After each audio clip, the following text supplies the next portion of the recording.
arguably created the first killer app, Google Maps. We tried to raise money. We were broke. Do you regret exiting as an owner that business? If you want good software to come out, you have to make sure that good coffee comes in.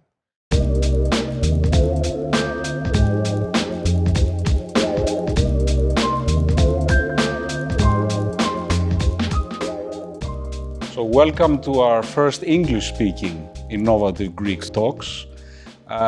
We have the pleasure today to be hosting Lars.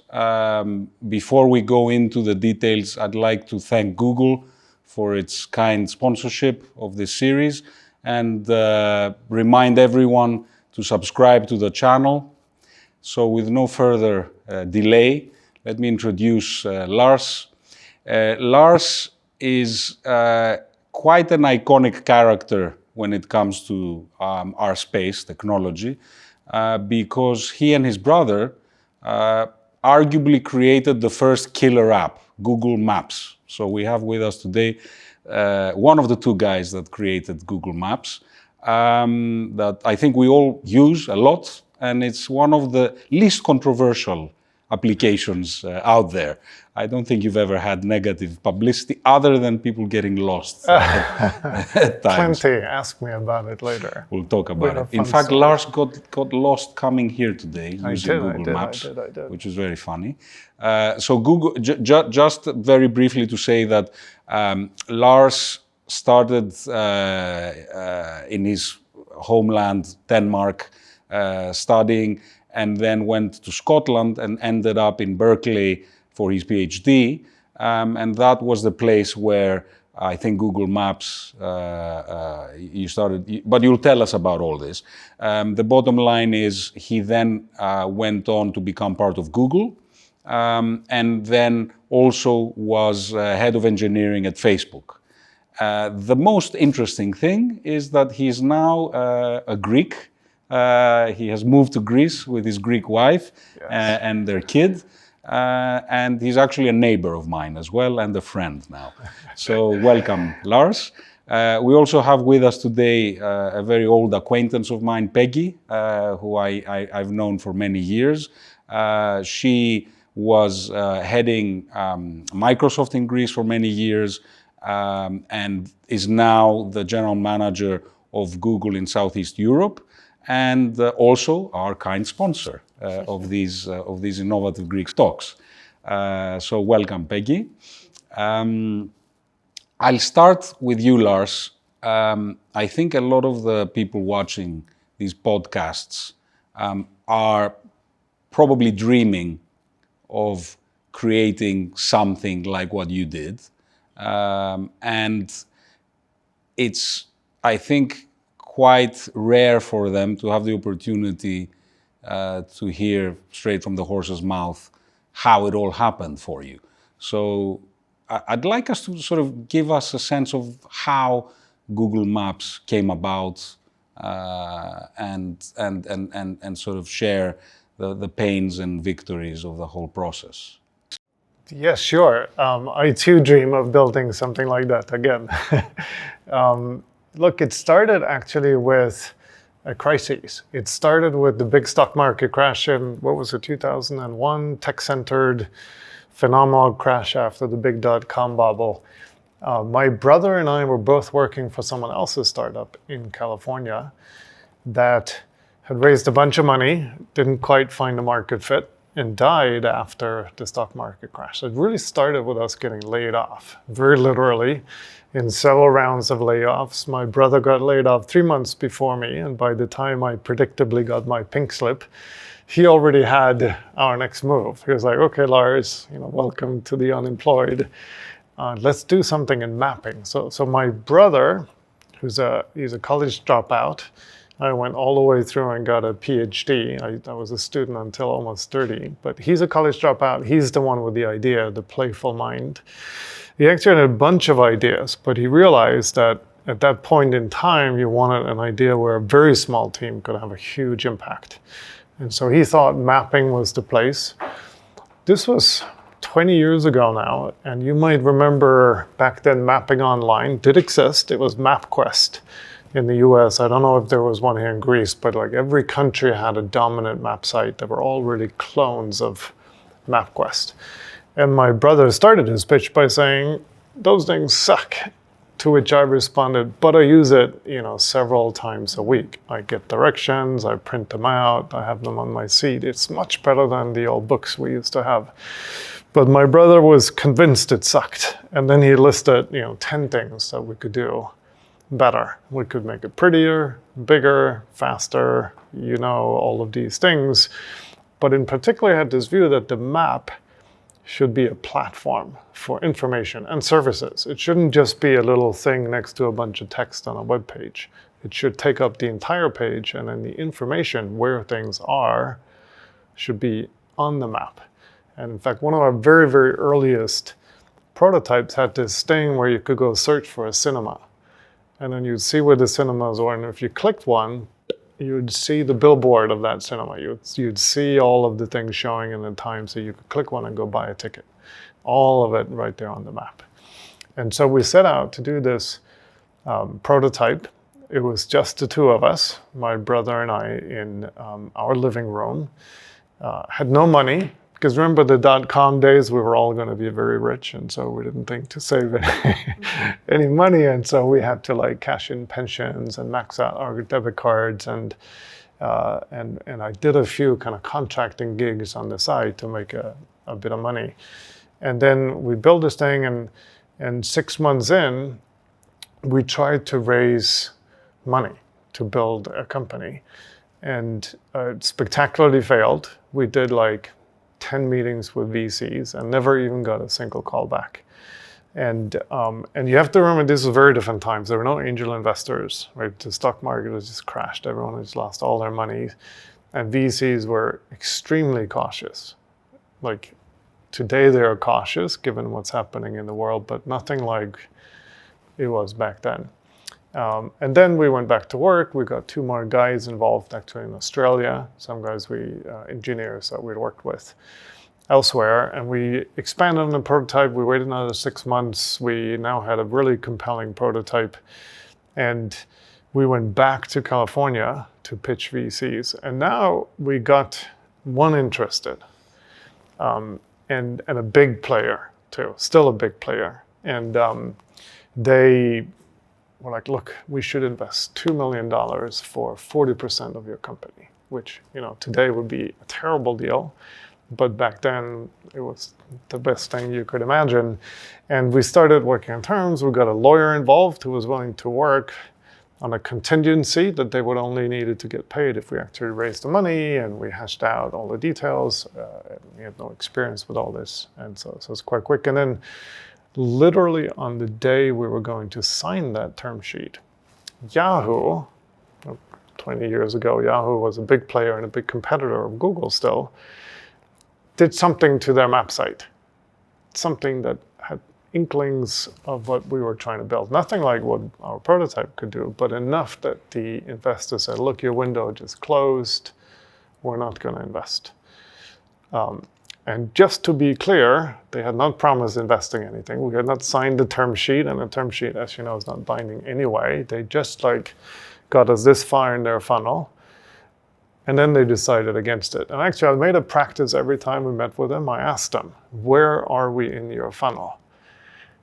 Companies that got this far with you, what's the likelihood of investment? And they knew the answer like this. And at the stage where they disengaged with us, we were at the 70% stage. So we got far enough that we had a 70% chance of an investment. Unfortunately, we fell in the 30% bucket. And we had done, with their blessing, we had gone and told a bunch of other VCs, look, this big dog is going to invest. And a lot of smaller VCs wanted to co-invest, mostly because big player was going to invest. And we did this, all in the open, and our partner there explained this will work really well for you, except if we decide not to invest, then it'll work really poorly for you because you won't be able to explain to those other VCs why we changed our mind. They will also, and that's exactly what happened, right? So we went from almost having this thing in the bag to it being completely gone, and no one would talk to us anymore, because when Sequoia decided not to invest and everyone knew about it,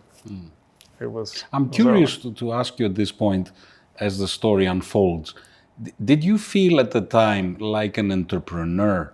Did that notion exist back then, that I am now engaged in building a business, or did you feel more like I'm building something that is of interest to me, I'm a product guy, and that is mostly what it's about?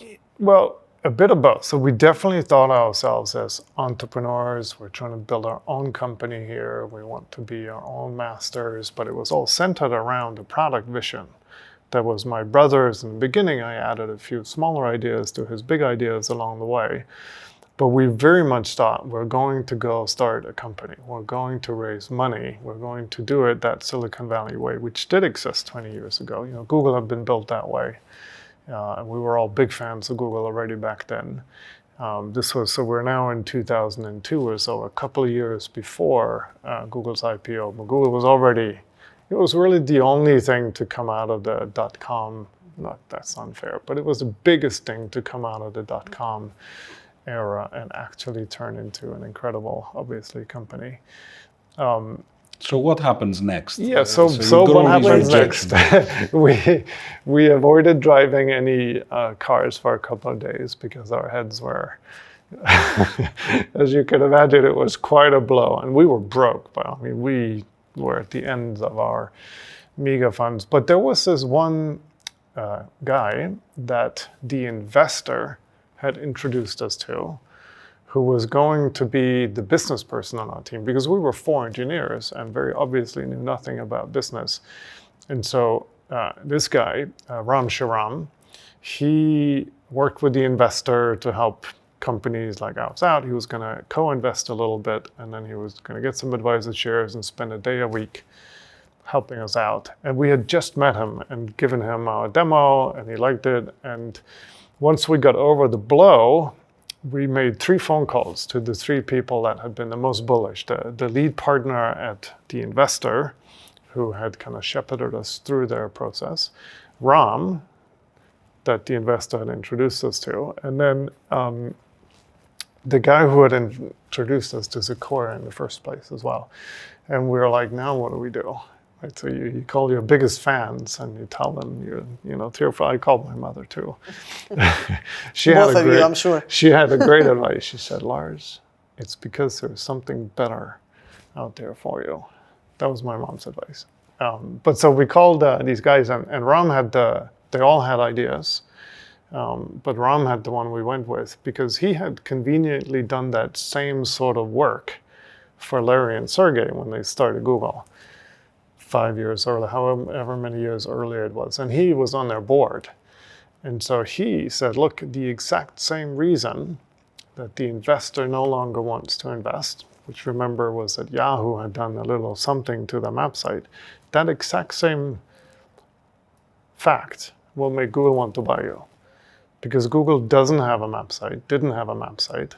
Google and Yahoo are big competitors, and Google loves the idea of a leapfrog move. Instead of what everyone else did was copy MapQuest, right? But Google's spirit and philosophy was always, we will try a leapfrog, risky as it is, but we will only do something if it has that kind of potential. And so Ram was like, they're gonna want to buy you. Not for a lot, he said, but they're going to want to buy you. And he had this portrait. He said, look, I know you want to build your own business. I know selling at this stage is not the most exciting thing, but you go there, you'll make names for yourselves. You will meet some of the best people in the field that all work at Google right now. And then your next thing, you will be in a much better position to negotiate, to raise money, to do all of that stuff. And actually, interestingly, my brother and I had a conversation about that, and my brother's answer was, well, I know what our next thing is. And so he wrote down the specs of the project we were going to do after Maps, and we put it in a drawer. And then we felt confident that we could go sell the mapping thing to Google, which we did, which was... well, I can't begin to tell you how amazing it was. We met with Larry Page. You know, it's good to have a friend who's on the board. We met with Larry Page. And actually, there's an interesting twist here. you mentioned apps, but you remember that this long ago was before the iPhone. Apps didn't exist. Yes, and so this was actually the time when technology was moving away from desktop applications to the web. It was just starting to happen. And we actually were still building a desktop application. One of our original ideas, or thesis rather, was that mapping in browsers like MapQuest didn't evolve because browsers technically limited what you could do. And so we should go back to building an application, and so we could make the maps faster, pretty, and all this stuff. And we showed that to Larry, and he said, he's a man of few but heavy words. He said, I like the way you're thinking about maps, but Google is really a web company. Are you sure that you can't do something better in a web browser? And then, he left and got some business development people involved, and we left that meeting buzzing, hope. We went from the deepest basement despair to there's, one more chance. And so in this extremely heightened state of motivation, we were broke and there were no other options in the world for this thing we had worked on for 2 years at that stage. We went and had probably the 3 most productive weeks of my life. Like, we worked day and night to disprove one of our own original theses, namely that you couldn't do that kind of mapping in a web browser. Because it turned out you could. Barely. Like, this was back when Internet Explorer was still king, but Firefox had just appeared on the stage. And Internet Explorer had these things, they call it dynamic HTML, where instead of just loading a static web page, you could have JavaScript actually manipulate that page. And we found some articles. I remembered fondly that a Microsoft employee called himself the DHTML dude. He wrote a series of technical papers about this. And in 3 weeks, we took our desktop application and we rewrote it in JavaScript in Internet Explorer. And we used the same servers, of course. And suddenly we rebuilt our own desktop application on web, and it was almost as good. And we kind of blew our own minds. And then we went back to Google and tried to casually say, was this sort of the thing you were looking for that we had just told them was not technically possible? And we had just persuaded ourselves, we'd just done enough to see that you could do this in Firefox. And the other browser at the time, which was Apple Safari, couldn't do this yet. And so it impressed Google, it impressed us too, and they bought us actually right at the time of the IPO Google. And so there was this nerve-wracking race where... So this is around 2003? 2004, yeah. Mm-hmm. So we signed a term sheet with Google. The negotiations was quite quick because Ram's introduction to Larry and Sergey was like, here's this company, they're kind of interesting, but no one will invest in them. You can buy them for anything you want. And so they offered us, by today's standards, a rather small amount of money for it. And we negotiated only that we would accept the deal if I could be Lars at google.com and my brother could be Jens at google.com. And they arranged that for us. And then we signed the term sheet, and then it got really difficult to get Google to actually close the deal because there was this IPO. And all of the lawyers and business and everyone, there was a multi-billion-dollar IPO happening, and then there's this tiny little 4-person outfit that we're trying to buy, and they just didn't have the time. And it was nerve-wracking because remember, we had gone, not quite signing a term sheet, but just right before it, and this investor had bailed on us. And so every day we were waiting for that phone call saying, yeah, no, we changed our mind. But that call didn't happen. A different call happened. And it turned out, we didn't know it at the time, but it turned out that call happened on the Monday of the week that Google went public. And it was their lead business development person on the team who was like, we just don't have the time. We can't, but you should come work for us right now. Like this week, you should come work for us so that we can give you employment shares. And it's like, I can't tell you why, but you got it, this is that. And so we could guess why, and we asked our lawyer, and our lawyer said, absolutely, under no circumstances can you do that. You can't go work for them until they've bought your company. And thankfully, we ignored our lawyer and went and we got the job. And so we got our employment shares, had a strike, options, had a strike price pre-IPO, which is great. And we also, the term sheet locked in the price. And then many months later, Google actually went and executed the purchase of our company. And there was a few things that were not quite locked in, and our lawyer was kind of right that that's an iffy situation to be in, because by that stage we had already started building Google Maps from our technology, right? And Google, to their extreme credit, did everything in our favor on the things where they could have taken advantage of this. They very deliberately didn't do that. And then actually sometime later, Google also, added some shares to their purchase price because they could see it was quite a low price for what it ended up building. I think very famously inside Google, their purchase of my company, our company, is the biggest ROI by far of any acquisition Google has ever done. Like they've obviously done much more impactful acquisitions like Android and other things like that, but compared to the purchase price, it's quite exciting for me to hear that inside view of that's such an exciting chapter for Google's story. But also I was in the US at the time. I was living in the US, so I remember a lot of the things technologically speaking that you just mentioned. Quick question for me, because you basically described a lot of highs and lows within a few weeks or a few months, I guess, going from the top to bottom. What kept you going, and how did you even, decide to ignore your lawyer and actually take such a risk that really paid off? So it was a roller coaster ride, with extreme highs and lows.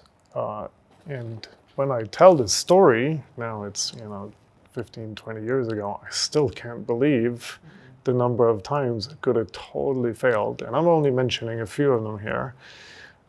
And somehow we managed to do the right thing, which in hindsight, you can see more easily it was the right thing. But at the time, it was less clear. And so there's an extraordinary amount of luck in it. You might call it intuition, but it was luck, honestly. And I often, when I talk to younger entrepreneurs now, and I mentor them, I'm an advisor, or I'm an investor in their company, I try to tell them that one of the most important things is not giving up. And I have this picture on my wall of a frog being eaten by a stork, and it's halfway down the throat of the stork, but it reaches out with its arms and tries to strangle the stork. So there's this not giving up in the face of death kind of thing. And I would love to say that that was just like the way I was back then. But the honest truth is that no one was hiring at the time. I think if it had been more of a boom time and lots of companies had been hiring, we probably would have given up. We would not have been so desperate, we would not have had that feeling that we're halfway down the throat of that bird and we have to kill the bird or we're dead. And there were, even the first time I mentioned, after 6 months of prototyping, we went to try to raise money and we got nothing. At that time, I think we would have probably gone, if... In retrospect, one of the things that is happening today, especially in Greece, is people are selling their businesses arguably prematurely, right? There's a famous case, taxi Beat, yep, sold to Daimler for circa 30, 40 million, and then went on to become a very large business. The same is probably true of eFood as well, and various other cases. We recently had Acusonos being sold to Meta. And the question is, do you regret exiting as an owner that business, which alongside search are probably the two most successful things that have ever happened. And I'm not interested, in a binary answer, yes or no. It's more like, how do you think about that? Yeah, I'm glad you're specifically not asking for a binary answer, because that is I think a lot about it. And I mean, the easy thing is that to the best of our abilities, we had no other choice. It was Google or nothing. And actually, I mean, I'm obviously giving you a very simplified version of what happened back then. We did try, on our lawyer's advice, to go and shop it to other companies.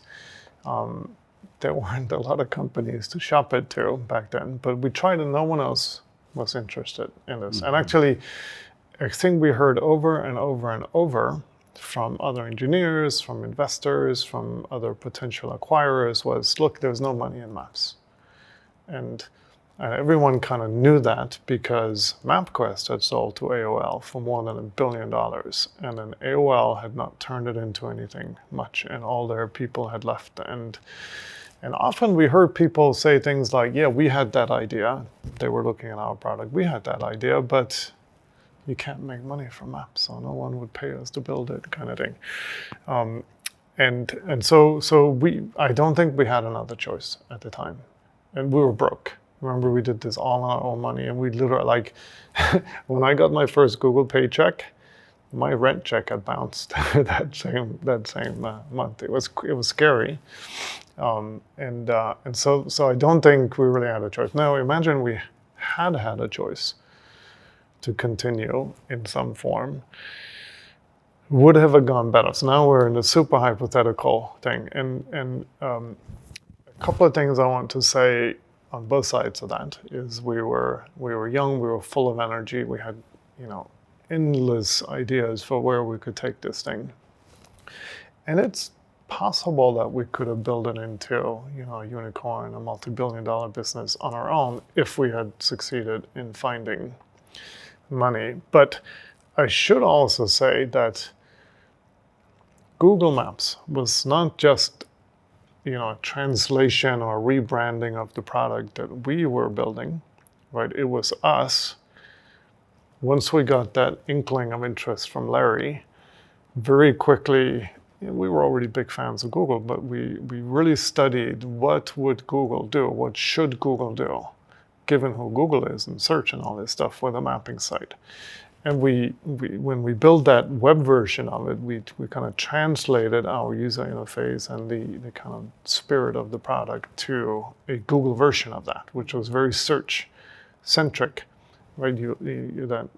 That cinema of booking the ticket that never actually made it into the product, because that's not really a search-like thing. It's, Google would use a map so you can find that place and then send you over to the website of that cinema. That's kind of the Google way of doing things. And so that super search-centric way of doing maps really was us trying our best to marry what we understood of Google with our own ideas. And Google Maps really is the marriage of our early vision with Google's much more mature view of the world and organizing information and so on. And so there's also a case to be made that it wouldn't have been as successful as it is without Google. We will never know. Makes sense. And now that you find yourself living in a place like Greece, where obviously it's a far more immature ecosystem compared to the US. And you see so many young people essentially dreaming of doing what you did. What's your sort of take on what are the characteristics of this ecosystem here? Because you are a keen observer of what's going on. You're not just a tourist here. You are very much integrated to what's happening. Yes, for sure. I mean, I hope I can help as an investor, as an advisor, making connections to people I know abroad and so on. It's a really interesting question. And we were talking about, I've only lived here for 1.5 years, and so I've had a limited amount of time to observe, but my wife and I considered moving here 10 years ago. And we actually toured the ecosystem in 2012. I gave a TEDx talk about Google Maps here in Athens, and I tried to make this connection between the crises environment that existed when we started Google Maps and how I think it helped us not give up because no one was hiring, do more risky things because no one was hiring, and so on. And of course, the crisis that was unfolding back in 2012 had a similar kind of flavor to it. And I try to make the case that, look, this is actually a great time to be an entrepreneur. In particular, if you can go abroad for your investments and kind of use the hunger that comes out of an economic crisis to get people involved in your vision here. We decided not to for completely unrelated reasons. We moved to New York instead. And now I'm coming back here a decade later. And I think, I mean, the ecosystem is incredible now compared to what it was back then. But I still feel there's this really compelling hunger for success here. Like Greece has yet to see its really big startup success, but there's lots of people trying, and it's happening, and it's the hunger thing that I find really attractive. That comes from maybe not being in Silicon Valley. Like, I mean, I'm sure you experience this with your engineers, you know, like, I don't know what it's like now, but a year ago, just from being a new grad in California, you could go get $300,000-$400,000 jobs. And not to make things too black and white, but that environment creates sort of entitlement, a sense of, well, I went through school, so now the world owes me this job, and my day-to-day concern is how far I'm sitting from the snacks, kind of thing. I'm exaggerating a little, right? But in this kind of environment, you know, people are willing to work hard for not necessarily a lot of early reward, but because if you do that for some years, there's a chance, very far from a certainty, but a small chance of having an outsized impact on the world, and also, of course, making a life-changing financial gain as a result of it, if you do things right. And I actually personally find this sort of environment more attractive, more fun, more dynamic to work in than the Silicon Valley I left, maybe, or even the New York I left a year and a half ago. And actually, I've done this elsewhere before, because remember the Australian angle here. Oh, yeah, you went to Australia. So those two guys that we got involved, there was only 4 of us when Google bought it. They were Australian, and we actually did a lot of our second 6 months of prototyping in Australia, in the spare bedroom of one of our friends there. And I ended up living in Australia. It actually became, when Google did buy our company, 3 of the 4 of us stayed in Australia. And when Google Maps started being a success a year later, we got the go-ahead from Google to build an engineering office in Australia, which I think thousands of engineers work there now. And it was incredible. And Australia's ecosystem was in a similar stage then to Greece now. Not exactly black and white, but there was a similar kind of thing that this is, you know, there's just been this big crisis, and a lot of the big companies that might hire engineers had all left town, and so on. And this question I kept getting over and over and over as I became, you know, a sort of known person in Australia. People would invite me sort of to settings like this, and they would always ask me, is it possible? Can entrepreneurs in Australia build big, successful companies? And I tried to tell them again and again that I think, and I think this is true for Greece now, that you have all the ingredients. You have the talent, you have the ability to raise money. It doesn't have to be local money. You can go elsewhere to raise money. And all of these other things, and of course technology has evolved to a point where it doesn't matter that much where you are if you want to build a product. Like, we built Google Maps in Australia, but we launched it in America. I mean, of course, with Google's help and so on, but it took years before we even made an Australian version of the site. But often the missing ingredient is the belief that you can do it. And in fact, you can say it, if you want to be funny, right, that when someone asks me, can this be done in Australia? Can this be done in Greece? might very well be true of the person asking. If they think the answer is no, they're entirely right about that. But if they think the answer is yes, they're also entirely right about that. Right? That the missing ingredients, as I sometimes call it, pathological optimism. Right? This undying belief against all odds that, of course, you're going to be successful. That's the missing ingredients. And in part it comes from just, crazy people having no other choices, but it also will come more and more as these successes starts happening, right? And so like the Beat acquisition, even though it was relatively small, that's more than Google bought my mapping company for, by the way. But, that does show people, no, this can be done. People can build interesting things here.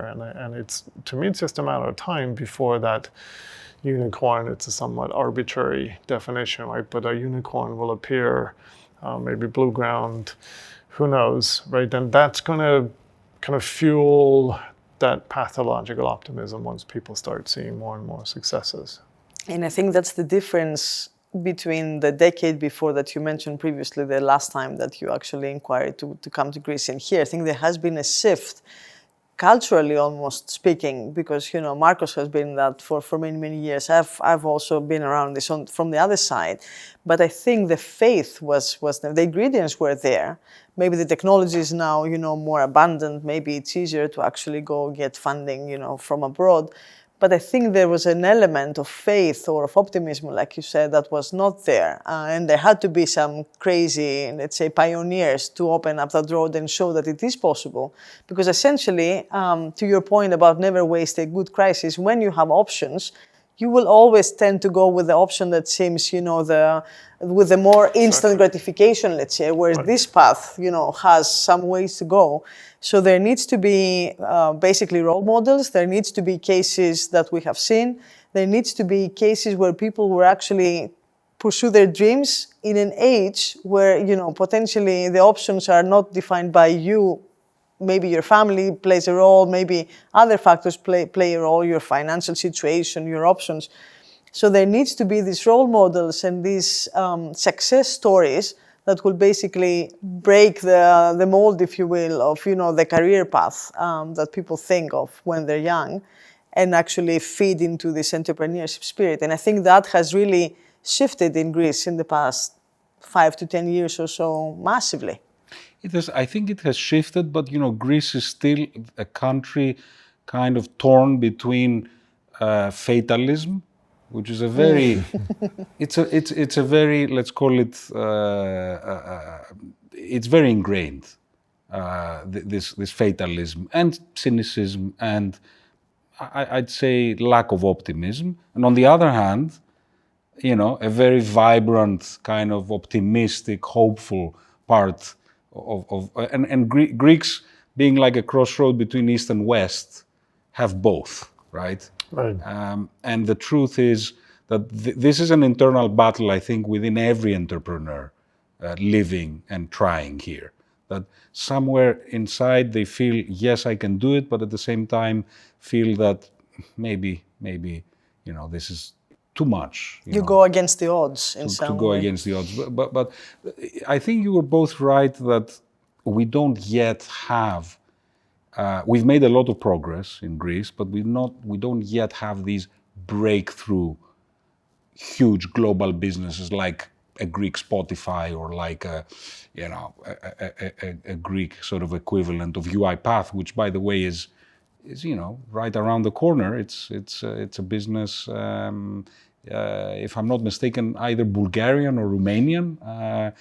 We don't yet have that, right?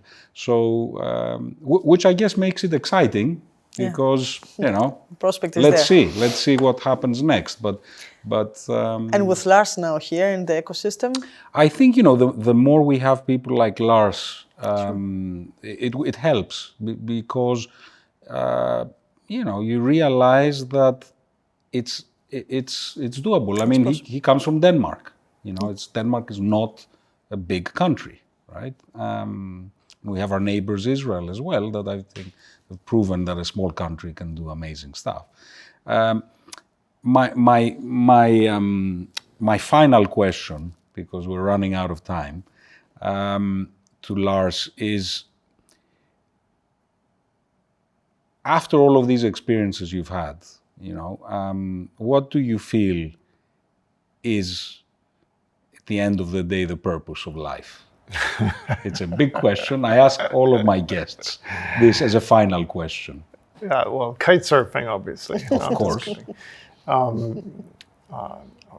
was toying between kite surfing and coffee, which is my other hobby. By the way, he makes the most remarkable coffee I've ever seen, I've ever tasted. Look, if I can just gain myself some time here, when I manage engineering teams, here's how I think you should think of an engineering team. It is a single machine that turns coffee into software. It's that simple. And if you want good software to come out, you have to make sure that good coffee comes in. And so that's why I often style myself as a chief espresso officer of the organization I work for, or CEO, if you get the joke.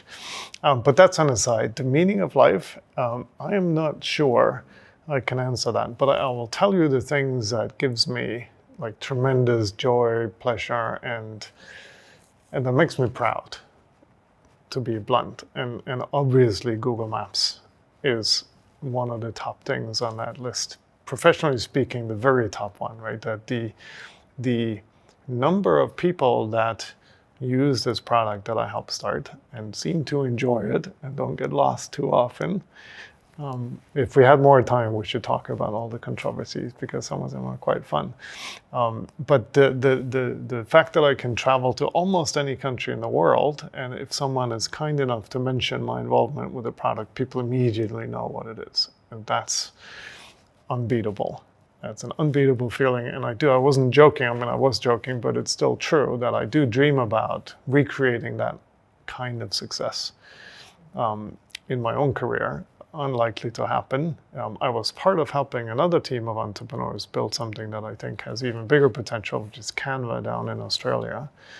An amazing product where I was an angel investor and an advisor. I helped recruit them their first tech team and so on. Fantastic. But in life outside of that, I have a 6-year-old daughter now. You know, I managed to marry my college sweetheart after 20 years of pursuit. She let me move to her country, which I like to joke that it took the 2 decades because there were some tests I had to pass before she would let me move here. And in the end, she got tired of waiting, so she let me anyway. But those are the things that, you know, give me, you know, real joy. 6-year-old is a little Greek-speaking, cutest person in the world. You know, those are the things that really matter. And I'd like to thank Lars for this conversation. And in particular, I would like to also personally thank you for the product you created. I just got back from a very, very special college tour with my son, who's 17 years old and can't believe he's leaving in a year. And I got to tell you, man, if it wasn't for Google Maps, I don't know how I would have done 6 different cities, 12 different universities. And we kept saying with my son during that trip, man, imagine us with physical maps trying to figure out how you get from Boston all the way to San Diego.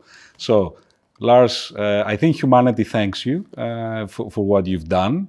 Well, lucky to have you here in Greece. And we better make sure we make the most of your presence here. Thanks once again. Thank you. And Péggyi, obviously, it'd be great if you being also our sponsor, you give us some parting words. I would say it's, as I said previously, it's such an exciting thing to actually, get the inside story of a product that we all use every day. And that as Google, we're very proud of.